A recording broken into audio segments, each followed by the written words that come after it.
കഴിഞ്ഞ ദിവസം ഒരു ഹോസ്പിറ്റലിൽ പോയി. നാട്ടിൽ നല്ല ഫേമസ് ആയിട്ടുള്ള ഒരു പ്രസവമൊക്കെ നടക്കുന്ന ഹോസ്പിറ്റലാണ്. അവിടെ ചെന്ന് കഴിഞ്ഞപ്പോൾ ഒരു പാവപ്പെട്ട പെൺകുട്ടി പ്രസവ വേദന കൊണ്ട് ഭയങ്കരമായിട്ട് കിടന്ന് ബുദ്ധിമുട്ടുന്നത് കണ്ടു. അതിൻ്റെ ഒത്തിരി പ്രായമൊന്നുമില്ല, 10 വയസ്സേ കാണുകയുള്ളൂ. ആ കുട്ടിയുടെ വീട്ടുകാരും അവിടെയുണ്ട്. എല്ലാവരും കൂടി ഇങ്ങനെ പ്രാർത്ഥിച്ചുകൊണ്ടൊക്കെ നടക്കുന്ന അവസ്ഥ കണ്ടു. അപ്പം എനിക്കും അവിടെ ഒന്ന് പോകേണ്ട അവസ്ഥ വന്നതുകൊണ്ടാട്ടോ ഞാൻ പ്രസവത്തിനല്ല, കൂട്ടുപോയതാണ്.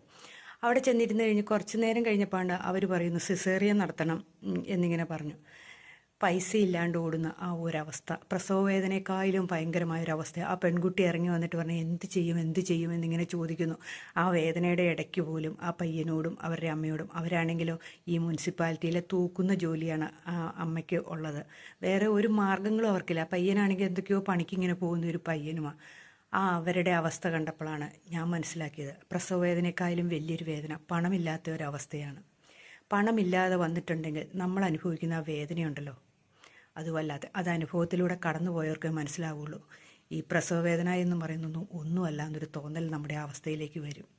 ഏറ്റവും ഭീകരമായ വേദനയും ഏറ്റവും വലിയ വേദനയുമാണെന്ന് പറഞ്ഞാലും പണമില്ലാതെ മറ്റുള്ളവരുടെ മുമ്പിൽ നാണം കെട്ട്, അല്ലെങ്കിൽ നമ്മളൊന്നുമല്ലാത്ത അവസ്ഥയിൽ മറ്റുള്ളവരുടെ കുത്തുവാക്കുകൾ കേട്ട് ഒക്കെ നിൽക്കുന്ന ഒരവസ്ഥയുണ്ടല്ലോ, അതിതിലും കഷ്ടമായ അവസ്ഥയാണ്.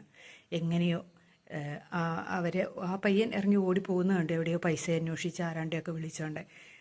ഒന്ന് ഓർത്ത് നോക്കിയ അവസ്ഥ എന്താന്ന്. സമാധാനത്തോടു കൂടി ആ പെൺകുട്ടിക്കൊന്ന് പ്രസവിക്കാൻ പോലും സാധിക്കില്ല അല്ലേ? ഒന്ന് ചിന്തിച്ച് നോക്കിയാൽ ശരിയാണോ എന്ന്.